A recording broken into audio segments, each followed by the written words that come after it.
So I was sent a screener for a movie called The Reflected Self, and this is about a man and his sister. At first I definitely thought this was his girlfriend. As the movie kind of went on, it was a sister, and then anyway, so they are coming to a house together, and the synopsis is difficult because I went into this completely blind.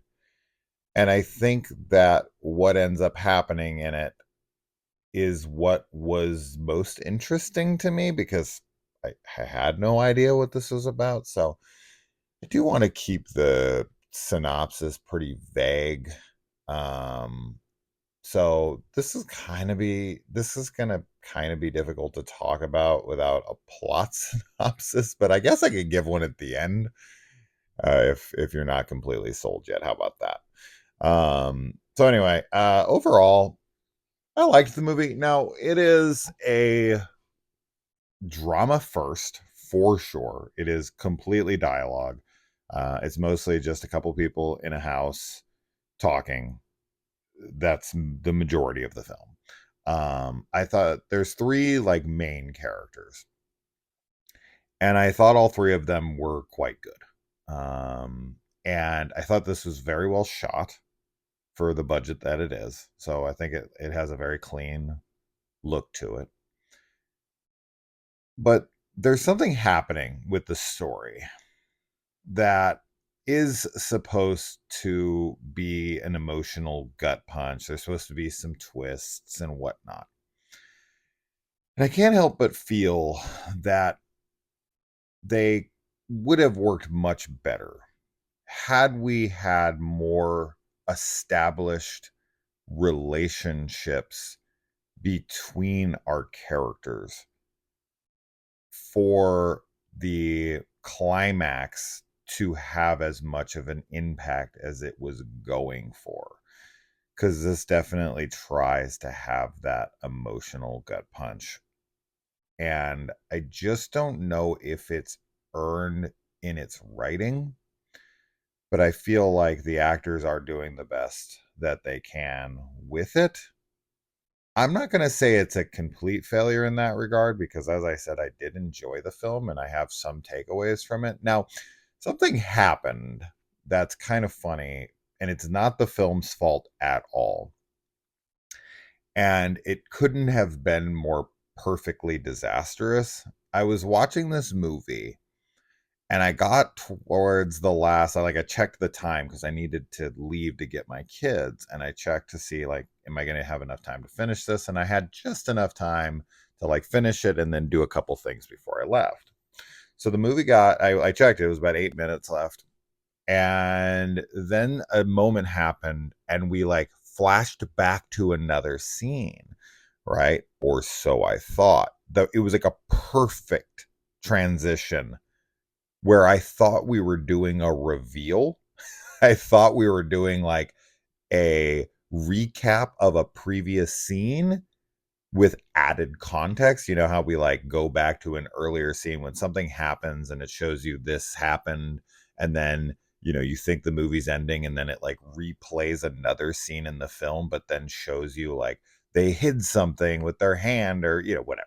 I'm just making up something off the top of my head where you're like, oh, whoa, that changes that scene completely. Now that has like a completely different meaning and it's like a twist ending because of that moment that we're replaying differently.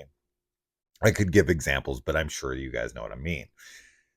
What had happened, because when it kept going on, and I was like, when is this scene going to be different? Like, I've been watching this for 5 minutes now since that transition over to the before scene. And then I was like, did this movie rewind? This doesn't make any sense. And I went and I checked it. And it had like 15 minutes, 20 minutes left. And I was like, oh my God, I've been watching this scene thinking I was waiting. I was watching every little detail, like what's different? What's going to be the reveal? What's going to be the thing? And it was nothing. It was. So now, did that have any effect on the film at all for me? I don't think so. But of course, I can't in good conscience say for sure 100% unequivocally it had no effect because I was like, I was like, oh, I thought I'd figured it out. I thought the scene that it went back to, because as I said, it perfectly lined up with the film. Like where it stopped and where it like went transitioned back. I was like, oh, there's gonna be a twist here. So like I was like ready for it, and I was watching, and I was like, I thought like because they were showing it, I was like, oh, they're replaying this scene because in this scene they're gonna do this, which is gonna reveal that, and so that means this. And I had it like in my head figured out, and then that wasn't what it was at all. Obviously, I was just playing the film over again, like I was in a theater and they put the wrong reel back into the movie at the wrong place and replayed a scene. So that was funny. That's never happened to me ever.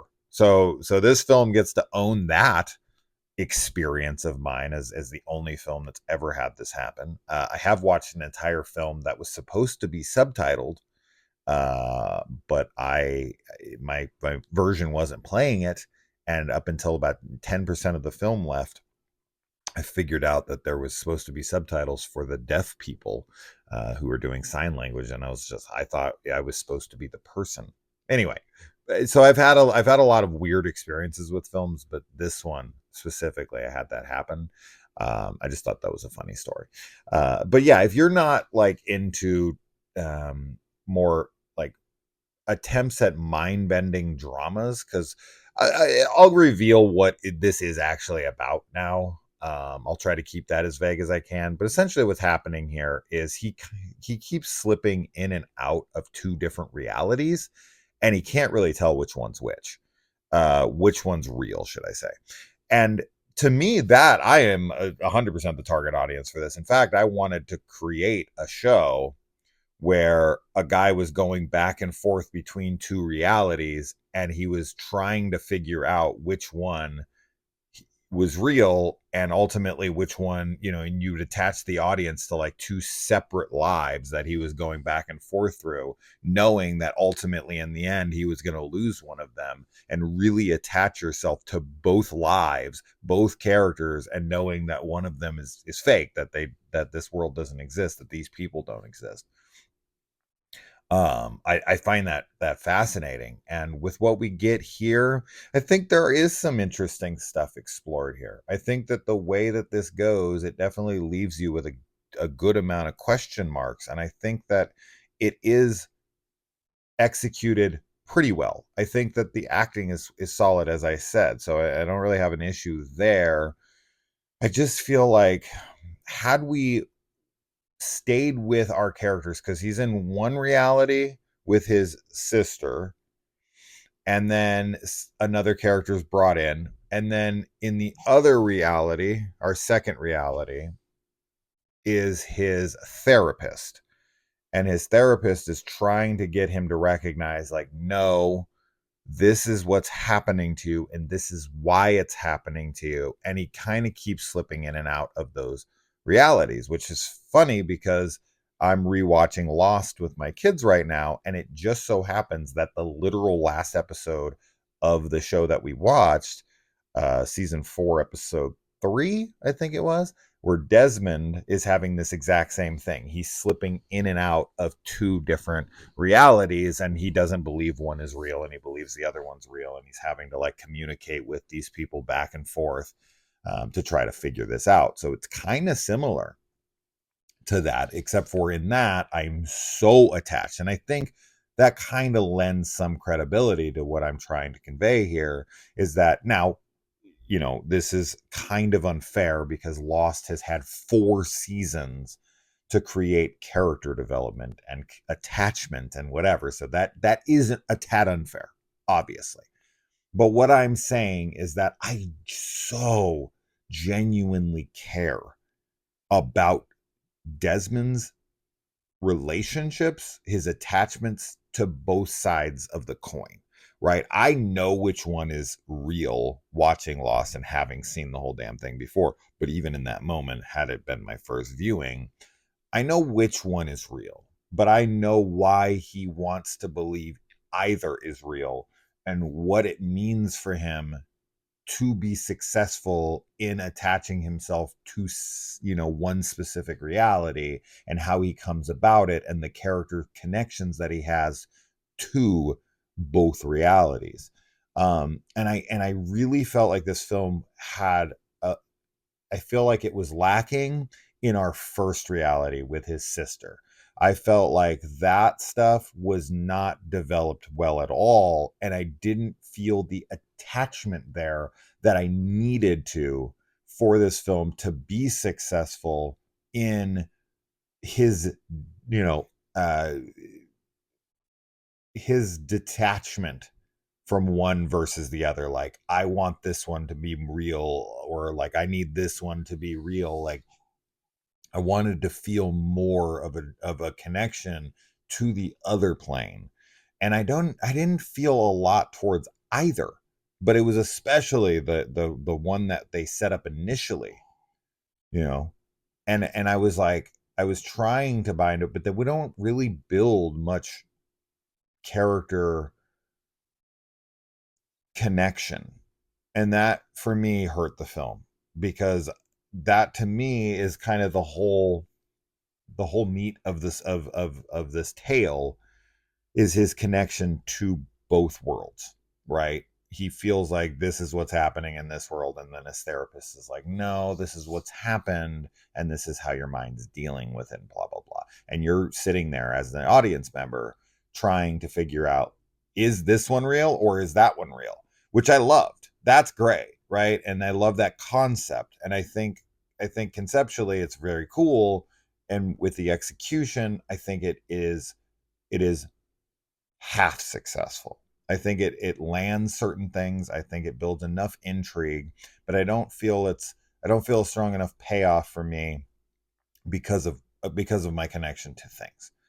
And as far as like the twists and the endings go, I think there's enough things answered, and there's enough ambiguity for rewatchability, or at least like discussion with someone. I watch this alone, so I don't get to have that discussion with people. But I think it's a pretty smart film. I guess I just wanted it to be smarter, I suppose. Seems like a weird critique, but I think it's well done. I do. And I think a lot of people will be bored with it. So if you're off put by these types of movies, where it's just a few people talking, and we don't really see anything, there's not really much action. There the horror elements of this, right? We see like a ghost in the house, so he thinks like somebody's it's haunted, but the way it's presented is interesting, but it kind of lends itself to the more bizarre nature of our character and his situation. So I think it works, but I think this is a film that isn't fully realized. And as I said, I've said enough. I'm not going to reiterate too much here, but yeah, I liked it. I'm glad this was sent to me. I had a good time watching it. It's funny that I had that mess up in the movie that did kind of throw me for a loop there. But yeah, there's a scene towards the end with a couple other actors, and their reactions to things are really questionable, but then it all kind of makes sense. So I don't know. If you're intrigued by that premise at all, and you're like totally open and to these types of movies, then yeah, support it. It's an indie film. I think we should support movies like this, but I don't want to recommend a movie just because it's an indie movie, right? Like, I don't want people to go and waste their time and their money on a movie I definitely think is going to be a waste of their time. So yeah, that's my thoughts on it. As you know, stream of consciousness. I don't even think about these things before I sit down and record, and that might be a waste of people's time to them. So maybe I'm a big old hypocrite. Not sure, but that was my thoughts, and I'm sticking to them. All right, if you see this, let me know. See you in the comments. Adios.